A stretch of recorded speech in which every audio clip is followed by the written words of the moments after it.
ارشاد گرامی ہے، آپ نے فرمایا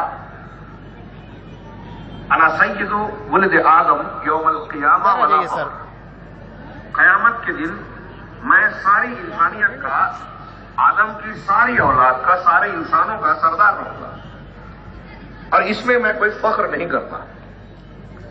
جب آپ کو فخر نہیں تھا تو آپ نے بیان کیوں کیا کہ میں سردار ہوں؟ اس کا سیدھا سادہ ایک جواب یہ ہے کہ نبی کریم صلی اللہ علیہ وسلم اللہ کی جانب سے مبعوث کیے ہوئے پیغمبر تھے۔ دنیا اور آخرت میں دینی اعتبار سے کوئی بھی معاملہ، حکم اور شرعی فیصلہ یا کسی کا درجہ اگر بیان کرنا ہے یا متعین کرنا ہے تو وہ زبان رسالت سے آنا ضروری ہے۔ اگر آپ یہ بات بیان نہ کرتے تو دوسروں کی بیان کی ہوئی اس بات کا کوئی ایسا اعتبار نہیں ہوتا۔ جب اللہ تبارک و تعالیٰ نے آپ کا یہ مقام متعین فرمایا، یہ حیثیت عطا فرمائی کہ آپ تمام انسانوں کے سردار ہوں گے، تو اسے بیان بھی آپ ہی کو کرنا تھا، تبھی یہ بات مستند ہوتی۔ ٹھیک اسی طریقے سے اللہ تبارک و تعالیٰ نے جب اس دنیا میں ہماری جسمانی ضروریات کے ساتھ روحانی ضرورت یعنی ہدایت، ایمان، شریعت کا انتظام فرمایا، اور یہ ہمارے لیے امتحان کی بات مقرر فرمائی کہ لیبلوکم ایکم احسن عملا وما خلقت الجن والانس الا لیعبدون۔ ان آیاتوں کے مفاد اور مستفاد سے پتہ یہ چلتا ہے کہ دنیا میں، دنیاوی زندگی میں جن و انس امتحان کے پیریڈ سے گزر رہے ہیں، اور جب اللہ تبارک و تعالیٰ نے ایک دین دیا تو یہ امتحان ہے کہ ہم اس دین کو اختیار کرتے ہیں یا دیگر ادیان کو۔ اس کا مطلب یہ کہ بہت سارے، جب اللہ نے ایک دین نازل کیا تو اس کے مقابلے میں دوسرے ادیان پائے جاتے ہیں۔ اللہ تبارک و تعالیٰ نے ہدایت دی تو گمراہیاں اس کے مقابل میں موجود ہیں۔ اللہ تبارک و تعالیٰ کے نور ہدایت کے سامنے بہت ساری ظلمات مذاہب کی شکل میں، مناہج کی شکل میں، مکاتب فکر کی شکل میں دنیا میں پائی جاتی ہیں۔ ان اندھیاریوں سے، ظلمات سے بچ کر، کٹ کر صرف دین حق سے وابستہ ہونا، اسے اپنانا، حالات چاہے جیسے ہوں اس کے لیے قربانیاں دینا، یہ کامیابی اور نجات کی بنیاد تھی اور ہے۔ لہذا جب اللہ تبارک و تعالیٰ نے اس کا انتظام فرمایا تو اس نے یہ بھی کیا کہ ہدایت کی باتوں کو بالکل واضح اور دلائل کے انداز میں، جسے تمام مخاطبین، مرد ہوں، عورت ہوں، بوڑھے ہوں، جوان ہوں، پڑھے لکھے ہوں، کم پڑھے لکھے ہوں، جاہل ہوں، اس ہدایت کے خطاب کو آسانی سے سمجھ لیں۔ کسی کو سمجھنے میں یہ دقت نہ آئے کہ پرستش کے لائق صرف اللہ رب العالمین ہے، دین و شریعت صرف رسول اللہ صلی اللہ علیہ وسلم کی قبول کی جائے گی، ہدایت کا راستہ صراط مستقیم بس یہی ہے۔ یہ بات واضح کرنا ضروری تھا۔ اگر اللہ تبارک و تعالیٰ یہ بتاتا نہیں، نبی کریم صلی اللہ علیہ وسلم اسے واضح نہ فرماتے تو کائنات پر، لوگوں پر اس کی اللہ کی طرف سے حجت کا اتمام نہیں ہوتا، جو انبیاء اور پیغمبروں کو بھیجنے کا ایک بنیادی مقصد ہے۔ اسی لیے اللہ تبارک و تعالیٰ نے اپنے کلام پاک میں جناب محمد رسول اللہ صلی اللہ علیہ وسلم نے اپنی احادیث کثیرہ میں دنیا کے سامنے صاف صاف بیان کیا کہ فلاح پانا ہے تو کلمہ توحید اختیار کرنا ہوگا۔ وَأَنَّ هَذَا صِرَاطِي مُسْتَقِيمًا فَاتَّبِعُوهُ وَلَا تَتَّبِعُوا السُّبُلَ فَتَفَرَّقَ بِكُمْ عَنْ سَبِيلِهِ۔ یہ میرا سیدھا راستہ ہے، پر اللہ کی ارشاد الہی ہے، یہ میرا سیدھا راستہ ہے، اسی ایک راستے کی اتباع کرو، مختلف راستوں پر ڈنڈیوں کی اتباع پیروی نہ کرو۔ اگر ایسا کرو گے تو تم راہ حق سے، راہ الہی سے، اللہ کے متعین کیے ہوئے صراط مستقیم سے برگشتہ اور منحرف ہو جاؤ گے۔ اور ظاہر سی بات ہے، صراط مستقیم سے ہٹنے کا مطلب یہ ہے کہ جتنا دوسرے راستے پہ آپ چلتے جائیں گے جنت سے دور ہوتے جائیں گے، نجات آپ کے لیے مشکل ہوتی جائے گی۔ لہذا اللہ نے صاف صاف فرمایا، اللہ کے نبی صلی اللہ علیہ وسلم کو حکم دیا، قل هذه سبیلی ادعو الی اللہ علی بصیرۃ انا ومن اتبعنی وما انا من المشرکین وسبحان اللہ وما انا من المشرکین۔ آپ کہہ دیجئے، اعلان کر دیجئے، ساری کائنات کو سنا دیجئے کلام پاک کے ذریعے سے، یہ میرا راستہ ہے، میں اللہ کی طرف بلاتا ہوں، کسی شخصیت کی طرف نہیں بلاتا، کسی مسلک کی طرف نہیں بلاتا، اپنی فہم اور سوجھ بوجھ کی طرف نہیں بلاتا، آباء و اجداد کی طرف نہیں بلاتا، کسی خاص شہر اور مکتب فکر کی طرف نسبت کی طرف دعوت نہیں دیتا، اللہ کی طرف دعوت دیتا ہوں۔ یہ میری دعوت ہے، ادعو الی اللہ علی بصیرہ، علم کی بنیاد پر، دلیل کی بنیاد پر۔ میں بھی ومن اتبعنی، اور میرے متبعین بھی، میرے متبعین کا طریقہ بھی یہی ہے کہ اللہ کی طرف دعوت دے اور دلیل کی بنیاد پر دعوت دے، عقیدت کی بنیاد پر نہیں، خالی خولی دعووں کی بنیاد پر نہیں، دلیل کی بنیاد پر میں بھی دعوت دیتا ہوں، میرے متبعین بھی۔ سبحان اللہ، اور اللہ پاک ہے، اس کے اندر کوئی عیب ہے ہی نہیں، کائنات کا کوئی وجود عیب سے خالی نہیں ہے، لہذا میں اس کے ساتھ کسی کو شریک نہیں ٹھہراتا، اس کے لائق و زیبا ہی نہیں ہے کہ جب وہ تمام عیوب سے پاک ہے اور کائنات کی ہر چیز میں عیب ہے، نقص ہے، خرابی ہے، تو اس کو کائنات کی مخلوق کو اللہ کے برابر کیسے قرار دیا جا سکتا ہے؟ جو حقوق اللہ کے ہیں اس میں دوسروں کو کیسے شریک کیا جا سکتا ہے؟ یہ میری دعوت ہے، توحید کو اختیار کرنا، شرک سے برات اور بیزاری کا اظہار کرنا۔ نبی نے اس کا اعلان فرمایا، اللہ اور رسول اللہ صلی اللہ علیہ وسلم نے حق کو بیان کرنے، باطل اور گمراہیوں کو واضح کرنے میں کوئی کسر نہیں چھوڑی، لیکن آج مشکل یہ پیش آتی ہے کہ جب تحفظ شریعت کی اس کانفرنس، ایسی کانفرنسوں میں اس قسم کے عنوان پر اہل علم گفتگو کرے کہ نجات کا واحد راستہ منہج سلف، تو سوال اٹھتا ہے اور لوگ اعتراض شروع کرتے ہیں۔ گزشتہ کئی خطابات اور تحریروں پر میں نے دیکھا کہ لوگوں نے اعتراض کیا کہ ابھی امت کے لیے یہ وقت ہے کیا کہ اس موضوع پر گفتگو کی جائے، تحریکیت کی گمراہی بتائی جائے، اخوانیت کا انحراف بتایا جائے، فلاں مسلک اور فلاں طریقے کو اور منہج کو غلط ٹھہرایا جائے۔ جی ہاں، امت کے لیے ہر وقت یہ اس کی ضرورت ہے، کیونکہ ہر نماز میں ہم کہتے ہیں اہدنا الصراط المستقیم صراط الذین انعمت علیہم غیر المغضوب علیہم ولا الضالین، مغضوب اور ضالین کے راستے سے پناہ مانگنے کی تعلیم دی پروردگار نے، لہذا مغضوب اور ضالین کے راستے کو واضح کرنا ہمارا دینی فریضہ ہے۔ اگر یہ ہم نے بیان نہیں کیا تو دعوت کا کام ہی نہیں کیا۔ آپ فضائل بتائیں، شریعت کے بہت سارے محاسن بیان کریں، دین اسلام کی حقانیت، اس کا کامل اور مکمل ہونا بیان کرے لوگوں کے سامنے، بہت اچھی بات ہے، لیکن ایک آدمی دین کے راستے پر چلنے کے لیے قدم اٹھا رہا ہے، اس کے سامنے بہت سارے مناہج ہیں، الگ الگ طریقے فکر ہیں، مسالک ہیں، مکتب فکر ہیں۔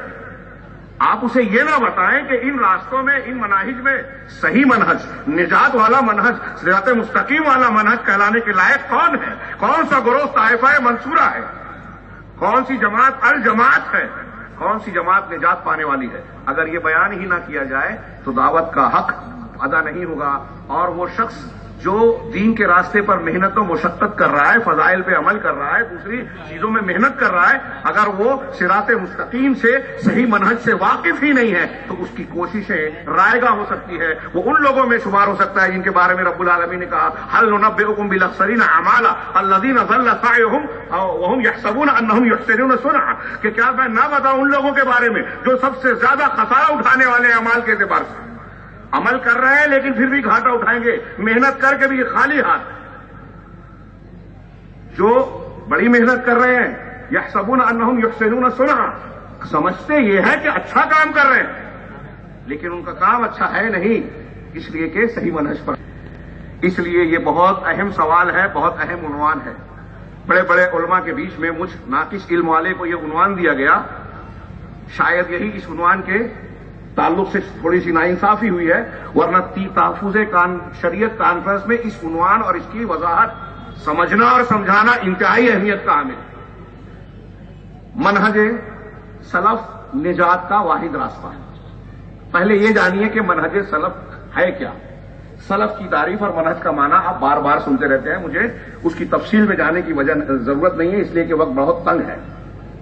منہج کا عام معنی ہم طریقہ ہے، سلف پچھلے لوگ، اس کی بھی تفصیل میں نہ جاتے ہوئے اختصار کے ساتھ کہ سلف کی تشریح میں لوگوں نے تھوڑا سا الگ الگ قول پیش کیا ہے کہ سلف سے مراد صحابہ کرام ہیں، کچھ نے کہا صحابہ کے ساتھ تابعین بھی ہیں، کچھ نے کہا صحابہ، تابعین، تبع تابعین، اور استدلال کرتے ہیں بخاری مسلم کی اس مشہور حدیث پہ، خیر الناس قرنی ثم الذین یلونہم ثم الذین یلونہم، سب سے بہتر زمانہ میرا ہے، نبی صلی اللہ علیہ وسلم کا، صحابہ کا زمانہ، پھر اس کے بعد والا، پھر اس کے بعد والا، 3 زمانہ کہا تو اللہ کے نبی صلی اللہ علیہ وسلم نے 3 زمانے کو خیر سے موسوم فرمایا.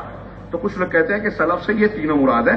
بنیادی طور سے ہم صحابہ کرام کو مانتے ہیں، اور تابعین، تبع تابعین صحابہ کرام کے شاگرد ہیں، ان کی ایمان، ان کا مسلک، ان کا دین، ان سے تعلیم حاصل کی، تربیت لی، اس لیے صحابہ کرام کی اگر بات کریں تو تابعین کا طریقہ بھی وہی تھا.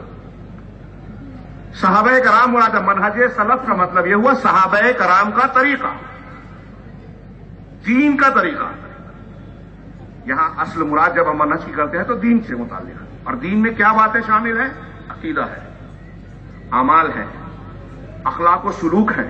دین سے متعلق جتنی چیزیں ہیں، حدیث جبریل میں دیکھیے، حضرت جبریل علیہ السلام انسانی شکل میں صحابہ کے بیچ میں رسول اللہ صلی اللہ علیہ وسلم کے پاس تشریف لائے.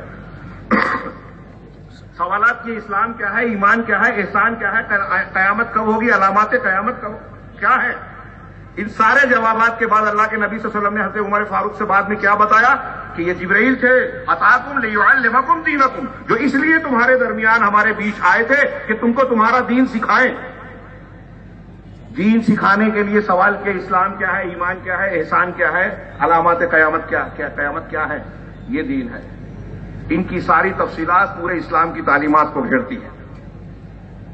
یہ دین ہے. دین کی اور جو دوسری تشریحات کرتے ہیں مفکرین، فلاسفہ، جدید دور کے عقلیت پسند، وہ قرآن حدیث سے ہٹے ہوئے ہیں. تو دین کے معاملے میں یعنی صحابہ کرام کا جیسا عقیدہ تھا، سلف مطلب صحابہ، وہ جو عقیدہ رکھتے تھے، وہ جو عبادات کرتے تھے، ان کا جو سلوک اور اخلاق تھا، اس طریقے کو اختیار کرنا نجات کا واحد راستہ، یہ عنوان کا مطلب ہے. ہمارے یہاں کچھ لوگ سوال اٹھاتے ہیں، قرآن کی تفسیر، قرآن کا معنی و مفہوم بیان کریں یا منہج و مسلک کی بات کریں تو یہ سوال اٹھاتے ہیں کہ صحابہ کرام کی ہی بات کیوں مانیں.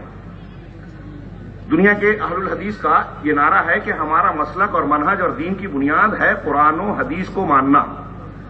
لیکن یہ بات مکمل نہیں ہے، پوری نہیں ہے، ادھوری ہے. پوری کب ہوتی ہے؟ قرآن و حدیث کو صحابہ کرام کے فہم کے مطابق ماننا، قرآن حدیث کو صحابہ کرام کے طریقے اور منہج پر ماننا. اب یہ بات مکمل ہوئی. تو کچھ لوگ سوال اٹھاتے ہیں کہ ابھی تو ہم یہ کہتے تھے کہ قرآن کافی ہے، حدیث کی ضرورت نہیں. چلو مان لیا قرآن کے ساتھ اب حدیث بھی، لیکن صحابہ کرام کی شرط آپ نے کہاں سے لائی؟ کیوں صحابہ کرام رضوان اللہ علیہم اجمعین کی فہم کی بنیاد پر ماننا ضروری ہے؟ اس پر دلیلیں دینے سے پہلے میں ایک دوسری بات کہوں تاکہ یہ دلیلیں اور زیادہ آپ کے ذہن و دماغ میں پیوستہ ہو سکیں. ہم دنیا میں مسلمانوں میں مختلف مناہج دیکھ رہے ہیں، مکاتب فکر دیکھ رہے ہیں، سنتے ہیں. کچھ لوگوں کو ابھی آپ جن کا تذکرہ سن رہے تھے یا پڑھتے ہیں، علماء کرام ذکر کرتے ہیں فرقے کے طور پر، منہج فکر کے طور پر. ان کا جب تذکرہ ہوتا ہے تو بہت سے لوگ سوچتے ہیں کہ وہ پائے تو نہیں جاتے، جیسے ابھی جہمیہ کا، معتزلہ کا، اشاعرہ کا ذکر ہوا. یہ مختلف فرقے ہیں. اسلام میں وہ بنیادیں چھوڑیے، وقت نہیں ہے کہ وہ سازش کی بنیاد پر، اسلام کی مخالفت کی بنیاد پر جو فرقے پیدا ہوئے، حب آل بیت کے نام پر رافضیت پیدا ہوئی اور اس کی ضد میں خارجیت. رافضیت نے حب آل بیت میں غلو کیا، باقی صحابہ کرام کو، خلفائے ثلاثہ کو مرتد کہہ دیا، قرآن کو محرف کہا اور بہت ساری گمراہیاں اختیار کی. اللہ تبارک و تعالیٰ پر بدا کا الزام لگا دیا کہ اللہ کو پہلے سے چیزیں معلوم نہیں ہوتی، اس لیے تقدیر کا انکار کر دیا. ان کے بہت لمبے چوڑے مذاہب میں سے میں نے 2-4 چیزیں ذکر کی. خارجی حضرات نے قرآن کی آیت ان الحکم الا للہ سے استدلال کر کے حضرت علی سے کہا کہ آپ نے جنگ میں مصالحت کے لیے حکم مقرر کیا، آپ نے امیر معاویہ نے، اور اللہ کہتا ہے کہ حکم صرف اللہ کا ہوگا، فیصلہ صرف اللہ کا، اور آپ نے انسان کو حکم بنا دیا، لہذا آپ کافر ہو گئے. انہوں نے اصول بنایا کہ جو شخص گناہ کبیرہ کا ارتکاب کرے گا وہ کافر. معتزلہ، جہمیہ پیدا ہوئے، جہم ابن صفوان اور جعد بن درہم، جنہوں نے یہودیوں سے فکری طور سے تلمذ اور شاگردی اختیار کی، غور و فکر یہ کیا قرآن کی آیات اور احادیث پر، اور اس آیت پر زور دیا کہ اللہ تعالیٰ کہتا ہے وَلَمْ يَكُنْ لَهُ كُفُوًا أَحَدٌ، اللہ کا کوئی ہمسر نہیں ہے، لَيْسَ كَمِثْلِهِ شَيْءٌ، اللہ کے جیسا کوئی نہیں ہے۔ اب اس معنی کو انہوں نے یہ سمجھ لیا کہ اگر ہم اللہ کی مثلیت مخلوق سے انکار کرنا چاہتے ہیں تو اس کا تقاضا یہ ہے کہ اللہ کے اسماء و صفات جو بیان کیے گئے قرآن و حدیث میں ان کا انکار کیا جائے، تعویل کی جائے۔ لہذا انہوں نے کہا کہ جو اللہ تبارک و تعالیٰ کے اسماء و صفات قرآن میں ہیں، سمیع، بصیر، غفار، غفور، ید یعنی ہاتھ، وجہ یعنی چہرہ اللہ کے لیے استعمال کیا گیا، ایسے جتنے ذاتی یا صفاتی یا فعلی اور علمی جو اللہ کی صفات اور اسماء بیان کیے گئے ان سب کا انکار کر دیا۔ جہمیہ نے انکار کیا۔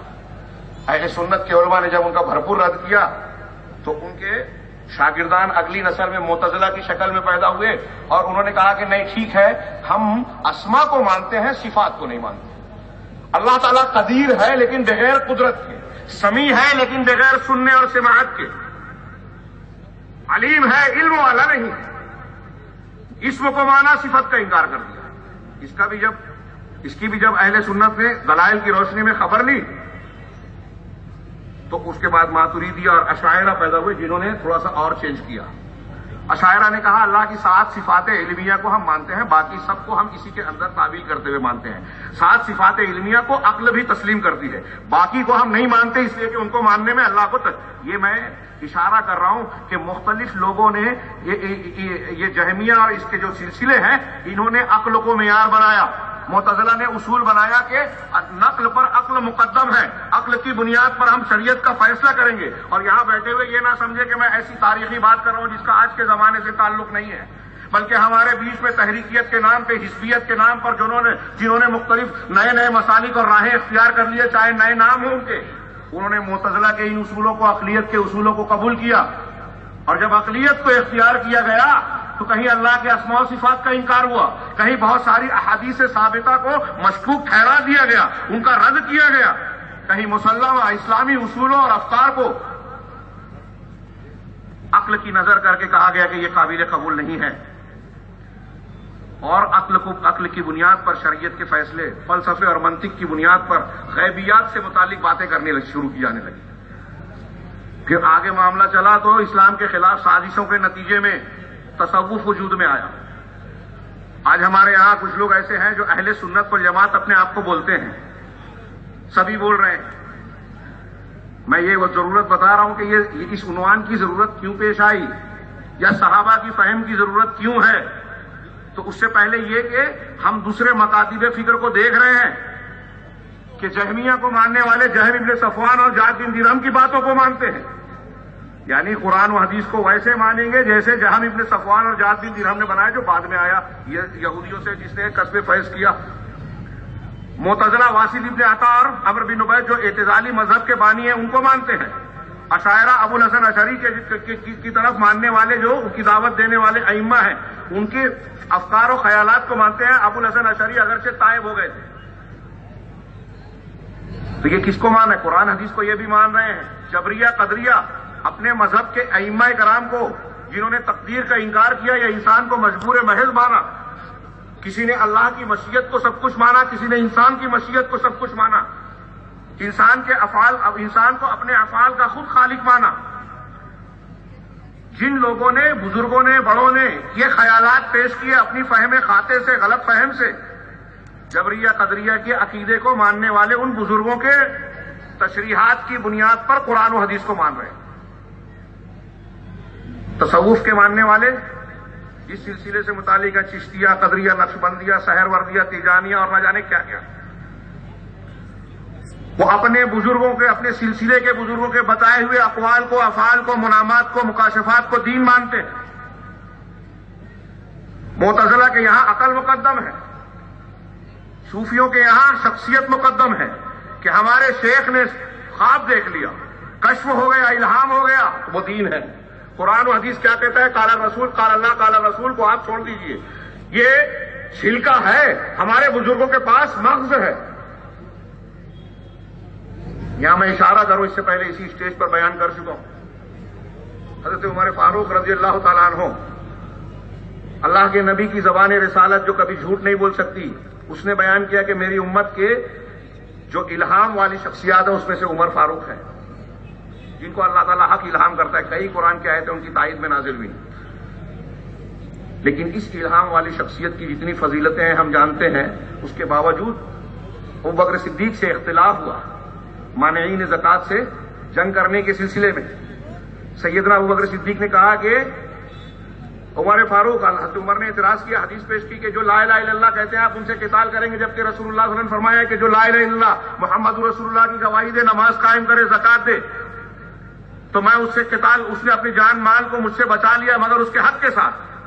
ابوبکر صدیق نے کہا کہ عمر فاروق جو نماز میں اور زکوٰۃ میں فرق کرے گا میں اس سے قتال کروں گا، اور زکوٰۃ نہیں دے گا چاہے اللہ کے رسول کے زمانے میں جو رسی دیتا تھا، بکری کا بچہ دیتا تھا، نہ دینے پر جنگ کروں گا.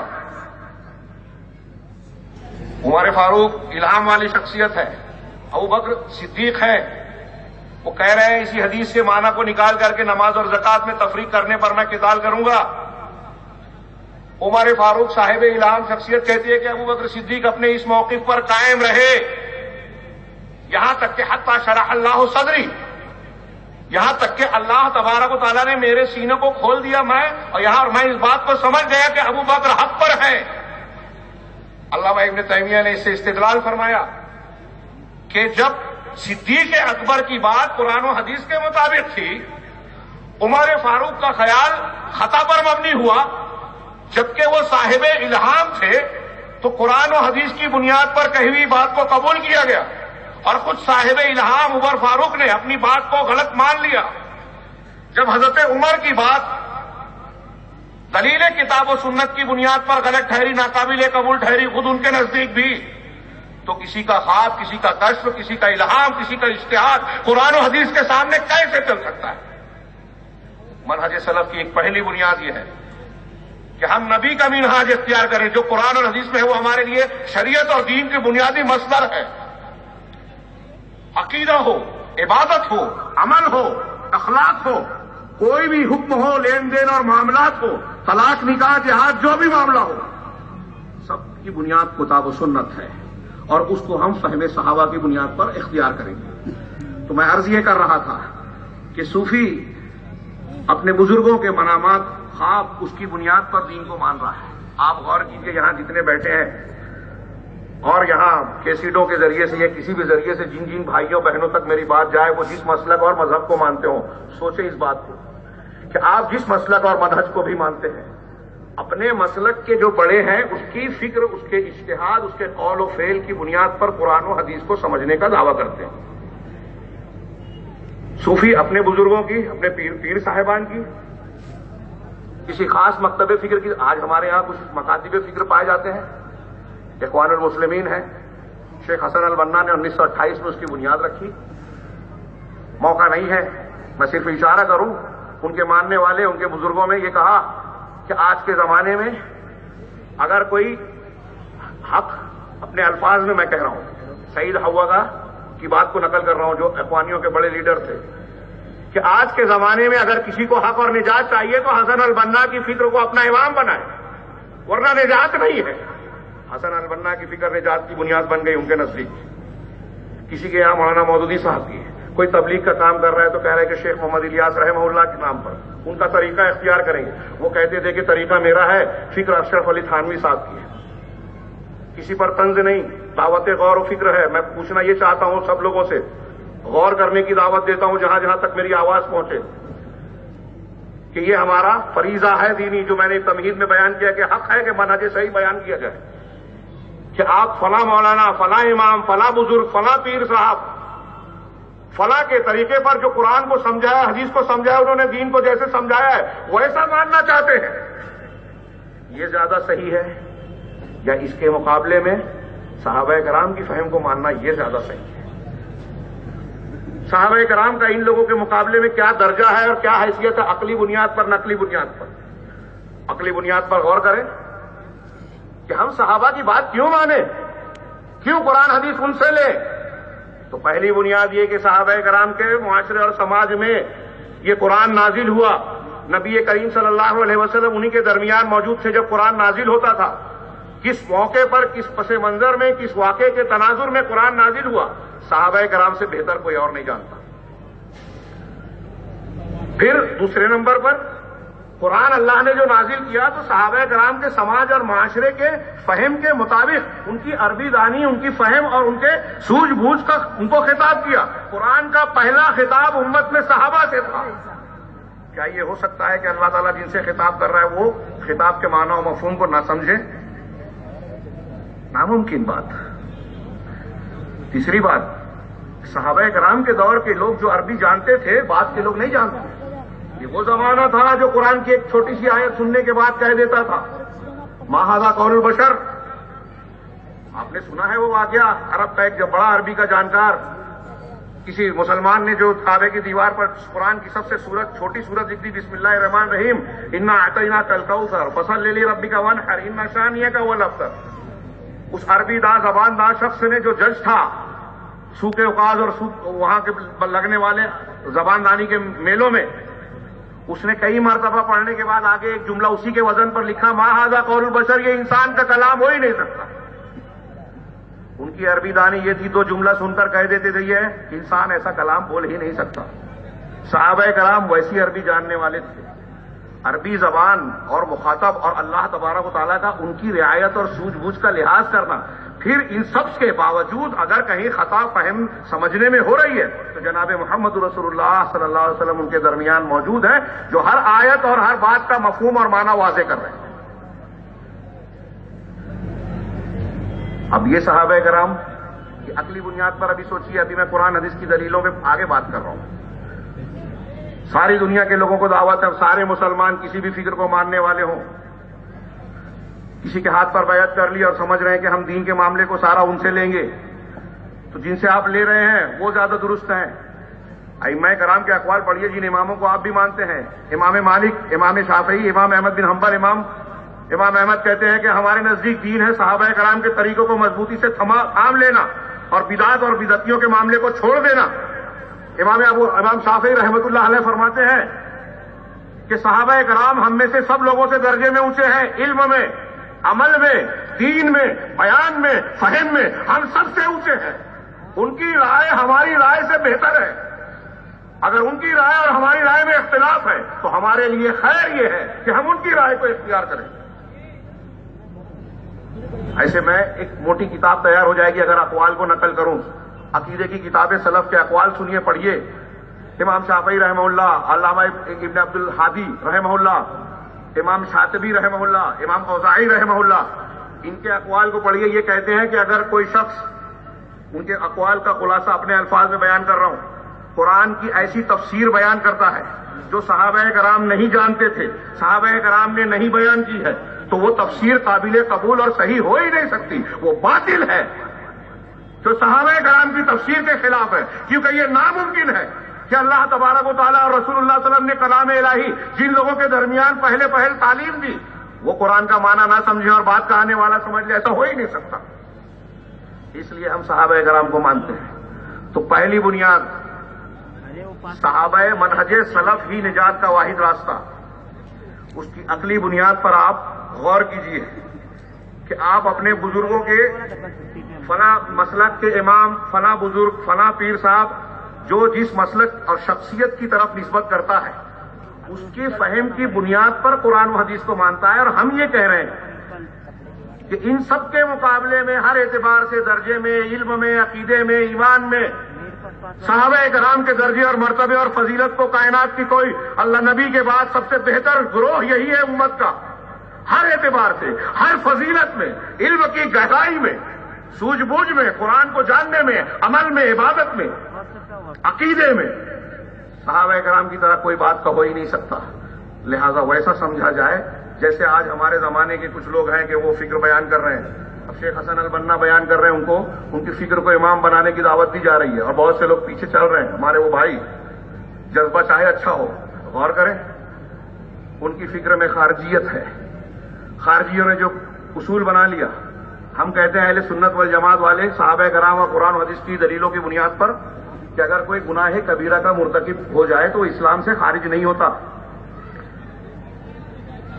بلکہ ایک عمل کفر کا ہے، میں ابھی کئی جگہ بیان کر چکا ہوں، اس لیے کہ تکفیری فتنہ پوری دنیا میں چل رہا ہے، فلاں کافر ہے، واجب القتل ہے، گولی مار دو، اور اس کی بنیاد پر ہمارے نوجوانوں کو بہکایا جاتا ہے اور پھر بدنام کیا جاتا ہے کہ اسلام دہشت گردی کی تعلیم دیتا ہے۔ یہ اسلام کا بہت غلط مفہوم، غلط تصویر دنیا کے سامنے پیش کی جا رہی ہے۔ اہل سنت کے عقیدے کا معاملہ، اہل الحدیث کا طریقہ تو یہ بھی ہے، یہ یہاں تک ہے کہ ایک عمل کفر کا ہے، وہ عمل ہم کہیں گے کہ یہ عمل کفر ہے، لیکن اس عمل کے کرنے والے کو کافر کہیں یہ ضروری نہیں ہے، بلکہ صحیح نہیں ہے۔ علامہ ابن تیمیہ، امام احمد بن حنبل نے جہمیہ سے مناظرہ کرتے ہوئے کہا، بہت غور سے سنیے، امام احمد کہتے ہیں کہ جو تم کہتے ہو، جو تمہارا قول اور فکر اور مسلک ہے، میں اسے کفر مانتا ہوں، وہ کفر ہے، لیکن میں تمہیں کافر نہیں کہتا۔ اگر میں کہوں جو بات تم کہہ رہے ہو، اگر وہی میں بھی کہنے لگوں تو میں کافر ہو جاؤں گا، دین اسلام سے خارج ہو جاؤں گا، لیکن میں تمہیں کافر نہیں کہتا، اس لیے کہ میں تمہیں معذور اور جاہل مانتا ہوں، تم سمجھ نہیں رہے ہو۔ اور جب تک کسی پر حجت قائم نہیں ہو جاتی، حضرت معاذ بن جبل نے شام کے لوگوں کو دیکھا کہ اپنے مذہبی پیشواؤں کو سجدہ کرتے ہیں، آ کے اللہ کے رسول اللہ کو سجدہ کیا۔ آپ نے پوچھا یہ کہ کہا آپ کی تعظیماً کیا میں نے، آپ کی عزت افزائی کے لیے، ایسا میں نے دیکھا۔ ہاں، سجدہ اللہ کے سوا کسی کو جائز نہیں ہے۔ اگر کسی کو میں حکم دیتا کہ وہ سجدہ کرے، کسی کو تو بیوی کو حکم دیتا کہ اپنے شوہر کے لیے سجدہ کرے، لیکن جائز نہیں ہے، اس کو بھی اجازت نہیں ہے۔ آج ہمارے یہاں کلپ آ رہی ہے، پیروں کو مریدین سجدہ کر رہے ہیں، قبروں کو سجدہ کیا جا رہا ہے، اور اسلام کے نام پر کیا جا رہا ہے، اسلام کی تصویر یہ بنائی جا رہی ہے۔ کیوں؟ اس لیے کہ اب یہ جو مسلمان اس قسم کے اعمال عقائد اختیار کیے ہوئے ہیں، یہ قرآن حدیث کو صحابہ کرام کے فہم پر نہ سمجھ رہے ہیں، نہ سمجھا رہے ہیں، نہ دعوت و تبلیغ کے جو بڑے بڑے کانفرنسیں ہو رہی ہیں، پروگرام چل رہے ہیں، ڈھنڈورے پیٹے جا رہے ہیں دنیا میں کہ ہم اتنی دعوت کر رہے ہیں، ہم لوگوں میں ایسا اسلام پھیلا رہے ہیں۔ ان کے یہاں یہ اصول ہی نہیں ہے کہ قرآن و حدیث کو، دین کی بنیاد سے سمجھا جائے، صحابہ سے سمجھا جائے۔ جانے دیجئے نقلی دلیلوں کو، پوچھئے کلام پاک سے، میں نے 3 آیتیں پڑھی تھی، اگر اسی کی تشریح کروں تو میرا وقت ختم ہو جائے گا۔ سورہ بقرہ میں اللہ نے فرمایا فَإِنْ آمَنُوا بِمِثْلِ مَا آمَنْتُمْ بِهِ فَقَدِ اهْتَدَوْا۔ بہت اختصار سے کام لوں گا، اس لیے کہ وقت کم ہے، کہ اگر یہ لوگ بھی، اللہ تبارک و تعالیٰ ارشاد فرما رہے ہیں، اگر یہ لوگ بھی ویسے ہی ایمان لے آئے جیسے تم ایمان لائے ہو، فَإِنْ آمَنُوا، مشرکین، یہود، نصارہ، دنیا کے لوگ کیسے ایمان لائے؟ جیسے تم سے مراد کون ہے؟ وہاں قرآن جب نازل ہو رہا ہے اور خطاب کا صیغہ اختیار کر رہا ہے کہ جیسے تم لوگ ایمان لائے ہو۔ میں کوئی نئی آیت نہیں پیش کر رہا ہوں، نئی بات نہیں، آپ کو علماء کرام سناتے رہتے ہیں، لیکن موضوع سے متعلق صرف ایک بات کو واضح کر رہا ہوں کہ جیسے تم ایمان لائے ویسے ایمان لائے، تو قرآن کہہ رہا ہے، رب العالمین فرما رہا ہے فقط اہتدوا، تو یہ ہدایت یافتہ ہو گئے۔ آپ کہہ رہے ہیں کہ میرے مولانا صاحب، میرے پیر صاحب کے ہاتھ پہ بیعت کرو گے تو صحیح ہوگا، میرے مسلک کے امام کو مانو گے تو صحیح ہوگا، فلاں معتزلہ، جہمیہ، قدریہ، خارجیہ، قدریہ، جبریہ، اشاعرہ، ان کے مذہب کو اختیار کرو گے، فلاں اور فلاں بزرگ کی بات مانو گے تو ہوگا، حسن البنا، مولانا مودودی صاحب، مولانا محمد الیاس صاحب، اور فلاں صاحب، سب کی ہم عزت کریں، لیکن قرآن کیا کہہ رہا ہے کہ عزت سب کی کیجیے۔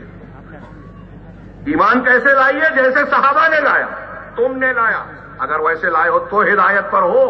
اس کا الٹا مطلب کیا ہوا؟ ویسا ایمان نہیں ہے جیسا صحابہ کا ہے تو ہدایت پہ نہیں ہو، نجات کے راستے پہ نہیں ہو، جو ہمارا عنوان ہے۔ ایک آیت سے کافی ہے ثابت ہونا۔ وَإِن تَوَلَّوْا، اگر تم پیٹ پھیرتے ہو، مانتے نہیں یہ بات، اگر وہ مانتے نہیں ہیں، فَإِنَّمَا هُمْ فِي شِقَاقٍ، تو وہ اختلاف میں ہے، شقاق میں، یعنی حق اور ہدایت ایک طرف ہے اور یہ دوسری طرف ہے، حق اور ہدایت جنت میں جانے کا راستہ ہے اور یہ جہنم کے راستے پر ہے۔ قرآن کہہ رہا ہے بغیر تفصیل کے دوسری آیت پر جو میں نے پڑھی، سورہ نساء کی آیت نمبر 115، وَمَن يُشَاقِقِ الرَّسُولَ مِن بَعْدِ مَا تَبَيَّنَ لَهُ الْهُدَىٰ، جو رسول سے اختلاف کرے، رسول ایک طرف اور وہ دوسری طرف، رسول کہہ رہے ہیں سیدھے ہاتھ سے کھاؤ، چھوٹی سی بات کہہ رہا ہوں، ہمارے یہاں بہت سے میں نے دیکھا دین کا کام کر رہے ہیں، نوجوان شاید دھیان نہیں، توجہ نہیں دیتے، نبی کی سنت آ جائے نا کہ بٹن لگا لینا چاہیے تو لگا لے، مسلمان کو ہوتا ہے، ہم لوگ سنتے سناتے رہتے ہیں